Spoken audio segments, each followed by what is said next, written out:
नमस्कार। मैं हूँ आपकी अपनी लाइफ डिज़ाइनर आचार्य जीतू सिंह। प्रकृति का बहुत ही आनंदमय नज़ारा होता है और कहा जाता है जो प्रकृति के करीब रहते हैं वो हमेशा हर परेशानियों से दूर रहते हैं। बात बसंत पंचमी की हो और ऐसे में प्रकृति की बात ना हो या फिर प्रकृति में कुछ भी आप आनंदमय होते हुए आप कुछ बातों का जिक्र ना करें। भाई बसंत पंचमी मौका ही ऐसा होता है जहाँ कहा जाता है आप प्रकृति के बहुत करीब होते हैं। चलिए अब हम सबसे पहले ये कह सकते हैं कि बसंत पंचमी का मौका है तो हमें किन चीज़ों का खास करके ध्यान रखने की ज़रूरत है।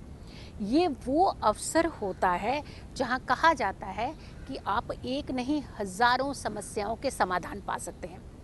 हर राशि वालों को क्या करना चाहिए बसंत पंचमी पर कि उनकी हर मनोकामना पूर्ण हो। हर राशि वालों का जब हम जिक्र कर रहे हैं तो डेफिनेटली हम पहले ये जिक्र ज़रूर करना चाहेंगे कि ये जो त्यौहार है ये किस तारीख को पड़ रहा है। ये त्यौहार पड़ रहा है 16 फरवरी को, यानी 2021 का जस्ट अभी शुरुआत ही है। यानी जनवरी महीने में तो पूरे साल की नई फील ही स्टार्ट होती है और उसके साथ साथ अगर हम फरवरी की बात करें तो 16 फरवरी का समय जो होता है बहुत ही अच्छा उत्तम 7 नंबर की अगर हम बात करते हैं 7 अंक बनता है तो ये अंक भी अपने आप में बहुत ही पावरफुल एनर्जेटिक अंक होता है। फिर हम बात करते हैं कि मंगलवार का दिन और जब शुरुआत हो रही है आपकी तिथि की बात करते हैं तो सुबह 5:47 पर पंचमी तिथि शुरू होकर के 6 तारीख को वृद्धि के साथ यानी बढ़ती हुई तिथि के साथ और फिर 7 तारीख की 8:18 तक ये तिथि जो है 6 तारीख की 8:18 पे ये दूसरे सूर्य उदय तक तिथि रहने वाली है। बिल्कुल कंप्लीट तिथि जो आपको मिल रही है उसी तिथि पर ही आपने पूरा कार्य करना है, पूरे रिचुअल्स को करना है। पूजा की बात करते हैं कि पूजा किस समय हमें करनी चाहिए। बिल्कुल राशि वालों के बारे में मैं ज़रूर हर चीज़ बताऊंगी कि आपको किन चीज़ों का खास ध्यान रखने की ज़रूरत है और कौन सी चीज़ें आप बहुत ही अच्छे से बेझिझक कीजिए ताकि बसंत पंचमी का ये अवसर आपकी ज़िंदगी में खुशियाँ ले आए। पूजा के मुहूर्त की अगर हम बात करते हैं तो सुबह 6:59 यानी 6:59 सुबह के अर्ली मॉर्निंग 6:59 से लेकर के 12:35 तक का ये जो समय है ये पूजा के लिए अति उत्तम समय है। इस समय अगर आप पूजा विधि विधान करते हैं यकीन मानिए आपकी ज़िंदगी से हर कष्ट दूर हो जाते हैं। शुक्ल पक्ष की पंचमी तिथि और ऐसे में माँ सरस्वती की पूजा का खास करके विधान है। माँ सरस्वती की पूजा से आपको आपके जीवन में सिर्फ कष्टों का निवारण नहीं मिलता, आपकी कुंडली के ग्रह बहुत शांत होते हैं और बहुत सारे प्लैनेट्स अगर आपके स्ट्रॉन्ग करने हैं तो बसंत पंचमी का ही ये ऐसा अवसर होता है जहाँ कहा जाता है कि अगर आप सटीक तरीके से उपाय करते हैं, रेमेडीज़ करते हैं तो आपके जीवन से कष्टों का हमेशा के लिए निपटारा हो जाता है। कष्ट हमेशा के लिए आपकी ज़िंदगी से दूर हो जाते हैं। भाई पीले रंग का खास करके महत्व होता है और इसीलिए देखिए आज मैं पीले वस्त्र ही पहन करके आपके सामने हूँ, आपके समक्ष हूँ। आपको बताऊँगी कि पीले वस्त्र आपको ज़रूर पहनने हैं माँ सरस्वती की पूजा में। इनफैक्ट अगर मैं ये कहूँ कि अगर आप पीले वस्त्र के साथ साथ पीले आसन का प्रयोग करते हैं तो आपके लिए बड़ा ही दैवीय चमत्कारी एक अवसर होता है, एक मौका होता है। फिर आती है बात कि हमें राशि वालों की अगर हम बात करते हैं कि राशि वालों को किन चीज़ों को खास करके ध्यान रखने की ज़रूरत है, क्या चीज़ें आपको करनी है ताकि आपके जीवन में हर एक कष्ट दूर हो जाए। भाई कला से जुड़े हुए प्रेमी, शिक्षण हमारे शिक्षक हमारे और ख़ास करके स्टूडेंट्स हमारे, ये तो हर चीज़ का उपाय ज़रूर करें बसंत पंचमी के समय पर। और साथ के साथ अगर वृद्धि अगर आप चाहते हैं, बढ़ाना चाहते हैं, कुछ चीज़ों को इन्हेंस करना चाहते हैं, सौभाग्य की प्राप्ति चाहते हैं, ऐश्वर्य चाहते हैं, विद्या चाहते हैं तो भी आपको बहुत सारी चीज़ें करने की ज़रूरत है। शुरुआत कर देते हैं पहली राशि की। मेष राशि वालों को क्या खास करके ध्यान रखने की ज़रूरत है? मेष राशि वालों, माँ सरस्वती की पूजा करने के समय आपने एक तो सबसे पहले उनके आगे पीला चंदन ज़रूर अर्पित करना है और अपने पास वो चंदन रख भी लेना है। कुछ मात्रा में आपने माँ सरस्वती के आगे चढ़ाना है और बाकी कुछ मात्रा में आपने वही पीला चंदन अपने पास भी रख लेना है। और आपने उस जो तिलक आपने माँ सरस्वती को चढ़ाया है, जो चंदन आपने माँ सरस्वती को चढ़ाया है, अर्पित किया है, उसमें से कुछ अंश आप चंदन निकाल लीजिए और अपने चंदन में से मिक्स करके उसमें हर दिन आपने तिलक लगाना शुरू कर देना है। ये शुरुआत करनी है बसंत पंचमी के दिन से और 40 दिन लगातार आपने ये तिलक लगाना है। यकीन मानिए बहुत ही दैवीय चमत्कार होगा आपके जीवन में। और साथ के साथ मंत्रों का चैंट ज़रूर करना है। ओम ऐं सरस्वते नमः। मेष राशि वालों ध्यान रखिएगा, इस मंत्र का जाप ज़रूर कीजिएगा। एक माला कम से कम 3 माला या फिर 5 माला जाप कर सकते हैं। अब बात करते हैं वृष राशि यानी टॉरस की बात करते हैं। माँ सरस्वती को आपने पीले वस्त्र ज़रूर अर्पित करने हैं। देखिए ये ऐसा अवसर होता है जहाँ कहा जाता है कि किसी की मनपसंद चीज़ अगर आप उन्हें अर्पित कर देते हैं तो वो बेहद प्रसन्न होते हैं और ख़ास करके माँ सरस्वती को बहुत पसंद प्रिय है पीला रंग और ऐसे में पीले वस्त्र आप उन्हें ज़रूर दीजिए या फिर पीली चुनरी भी ओढ़ा सकते हैं आप। तो ये उपाय करने के लिए आपको बहुत ज़्यादा फ़ायदा मिलने की संभावना बढ़ जाएगी। और साथ के साथ आपने एक चीज़ का ध्यान रखना है, पीला चंदन का प्रयोग जितना ज़्यादा अपने जीवन में करेंगे वो आपके जीवन में बहुत ही स्टेबिलिटी देगा। मिथुन राशि की बात कर लेते हैं। भगवान गणेश जी की आराधना ज़रूर कीजिएगा। वैसे भी कहता है प्रथम पूजनीय देवता हैं, किसी भी पूजा से पहले भगवान गणेश की आराधना सबसे उत्तम मानी जाती है। आपने अगर के माँ की पूजा से पहले गणपति की एक मंत्र चैंट की एक माला भी अगर जाप कर लेते हैं तो यकीन मानिए आपके काम बड़ी जल्दी बन सकते हैं।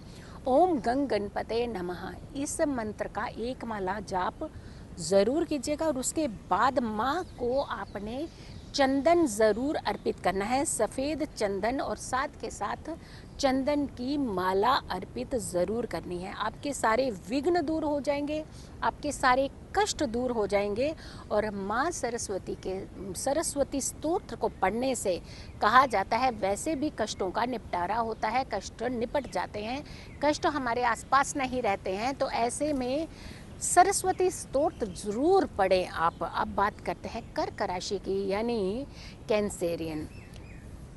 आपने जो विधि करनी है उस विधि का खास करके ध्यान रखिएगा। ओम ऐं नमः, ओम ऐं नमः, इस मंत्र का जाप 40 दिन लगातार करना है। लेकिन शुरुआत जो आपने करनी है वो आपने बसंत पंचमी पर शुरुआत कर देनी है। माँ को आपने पीला चंदन तो ज़रूर अर्पित करना है, पीले फूल ज़रूर अर्पित करने हैं और इस मंत्र का चैंट ज़रूर करना है और साथ के साथ सरस्वती स्तोत्र ज़रूर पढ़िएगा। इनफैक्ट मैं सबको कहूँगी कि सब लोग ज़रूर पढ़ें। इस दिन एक चमत्कारी लाभ देता है ये सरस्वती स्तोत्र। सिंह राशि की बात कर लेते हैं तो माँ सरस्वती के यंत्र ले लीजिए, माँ सरस्वती का एक बना हुआ यंत्र ले लीजिए और ओम ऐं सरस्वते नमः ये 5 माला जाप करनी है। आपने सामने बैठ करके जाप करनी है और आपने जब ये यंत्र लिया है उसे अपनी तरफ फेस करके रखिएगा।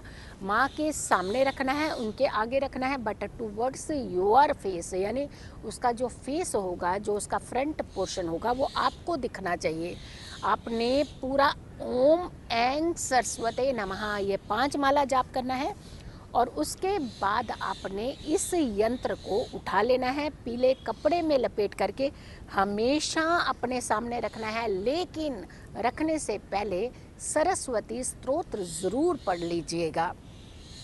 कन्या राशि की बात कर लेते हैं। वर्गो, ओम ऐं सरस्वते नमः जाप तो यही रहेगा, मालाएं 3 हो जाएंगी। 3 माला जाप कीजिएगा और फिर आपने जो फूल अर्पित किए हैं वो फूल आपने एक पीले कपड़े में बांध करके अपने पास रख लें। और पीले फूलों का खास महत्व है उस दिन, तो पीले फूल ज़रूर आप अर्पित कीजिएगा। माँ सरस्वती के स्तोत्र का पाठ ज़रूर कीजिएगा, सरस्वती स्तोत्र ज़रूर पढ़िएगा, इससे भी आपकी ज़िंदगी में चमत्कार हो सकता है। लिब्रा यानी तुला राशि की बात कर लेते हैं। माँ सरस्वती को पीले चंदन की माला तो आपने अर्पित करनी है, अपने पीले फूल भी अर्पित करने हैं, पीले मिष्ठान यानी पीले रंग की मिठाई ज़रूर करनी है आपने अर्पित, और साथ के साथ सरस्वती स्तोत्र ज़रूर पढ़ना है। यकीन मानिए, चमत्कार देखना चाहते हैं तो बसंत पंचमी के दिन आप ये चमत्कार देख सकते हैं। वृश्चिक राशि की बात कर लेते हैं। स्कॉर्पियो, माँ को आपने पीले रेशमी वस्त्र धारण करवाने हैं। आपने पीले या फिर रेशमी, आप उन्हें चुनरी ओढ़ा सकते हैं, दुपट्टा ओढ़ा सकते हैं, वस्त्र आप अर्पित कर सकते हैं। अगर आपके घर में मूर्ति बड़ी है, तस्वीर बड़ी है, तो अगर आप उन्हें लपेट करके एक साड़ी का रूप बना करके आप उन्हें वस्त्र अर्पित करते हैं तो अति उत्तम माने जाते हैं। ओम ऐं सरस्वते नमः, और साथ के साथ आपने सरस्वती स्तोत्र ज़रूर पढ़ना है। मालाएं कम से कम 1, 3, 5 आप नोट रखिएगा। हम बार बार आपको सबको बताते जा रहे हैं कि 1, 3 या फिर 5, इससे कम माला नहीं करनी है। जैसे 27 मंत्र होते हैं, 27 बार या फिर 29 टाइम्स ऐसे करना है, ऐसे नहीं करना है।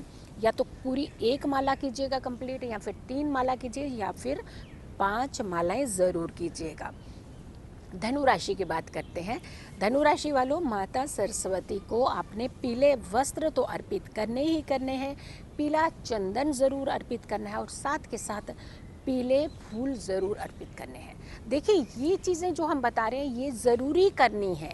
इसके अलावा आप पूरा 5 तरह के फल रख सकते हैं, आप कई तरह के मिष्ठान बना सकते हैं, बाकी चीज़ें आपकी खुद की श्रद्धा है, लेकिन बेसिक चीज़ें ये ज़रूर करनी है, इसका ध्यान रखने की ज़रूरत है।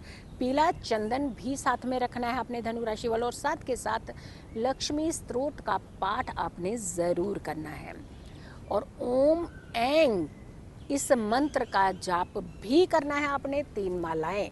मकर राशि की बात कर लेते हैं। मकर राशि कैप्रिकॉर्न की बात करते हैं तो पीली मिठाई आपने ज़रूर अर्पित करनी है माँ सरस्वती को। ओम ऐं सरस्वते नमः इस मंत्र का जाप लगातार 40 दिन करना है, लेकिन शुरुआत आपने बसंत पंचमी से कर देनी है। अब हम आपको बताएंगे कि कितने बजे ये चीज़ें करनी चाहिए, ज़्यादा उत्तम रहती हैं, वो समय भी बताने वाले हैं, इंतज़ार कीजिएगा। सफलता चाहते हैं ना, हर चीज़ में सफलता चाहते हैं, आप हर कुछ पाना चाहते हैं, लेकिन उसके लिए थोड़ी सी मेहनत की भी तो ज़रूरत है। ज़रूर बताएंगे हम लोगों आपको क्या क्या करना है और कैसे करना है। कुंभ राशि की बात कर लेते हैं। माँ सरस्वती को पंचमेवा आपने अर्पित करना है, और साथ के साथ ओम ऐं नमः, ओम ऐं नमः इस मंत्र का जाप करना है। कम से कम 3 माला आपने जाप करनी है, 1 माला नहीं, आपको 3 से ही शुरुआत करनी है। तो कम से कम 3 माला, 5 माला, 7 माला, 11 माला, 21 माला, जितना भी आप कर सकते हैं कीजिए। दिल खोल करके कहते हैं ना, पूजा पाठ करने चाहिए, उसी से अधिक फल मिलता है आपको। और सरस्वती स्तोत्र को आपने ज़रूर अवश्य पढ़ना है। आखिरी राशि की बात कर रहे हैं, मीन राशि पाइसियम।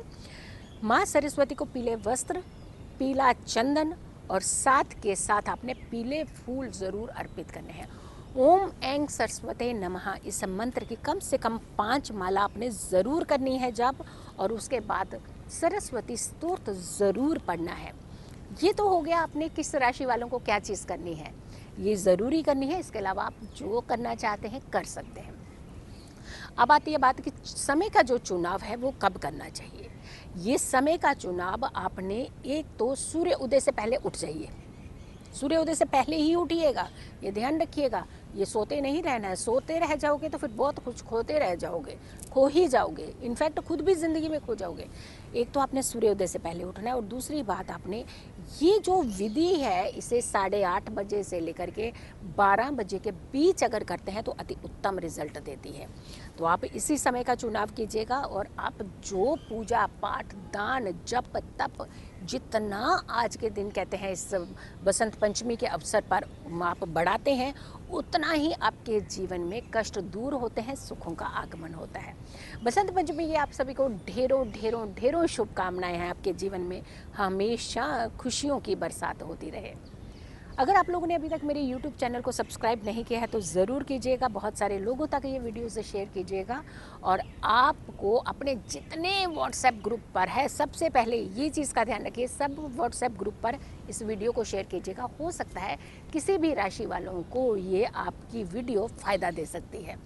खुश रहिए, स्वस्थ रहिए, पॉजिटिव रहिए। पॉजिटिव रहते हैं तो हर समस्या से हम दूर रहते हैं। अगर आप लोग पर्सनली निजी तौर पर मेरे से अपॉइंटमेंट लेना चाहते हैं, अपनी कुंडली का विश्लेषण करना चाहते हैं, खास करके मुहूर्त के बारे में कुछ करना चाहते हैं, बात डिस्कशन करना चाहते हैं, नया काम खोलना चाहते हैं, या फिर अगर आप शादी के लिए कुंडली का मिलान करवाना चाहते हैं, तो भी आप नीचे दिए नंबरों पर संपर्क करके अपनी अपॉइंटमेंट ले सकते हैं। खुश रहिए, स्वस्थ रहिए, पॉजिटिव रहिए। हैप्पी बसंत पंचमी। बसंत पंचमी की आप सभी को ढेरों शुभकामनाएं। नमस्कार।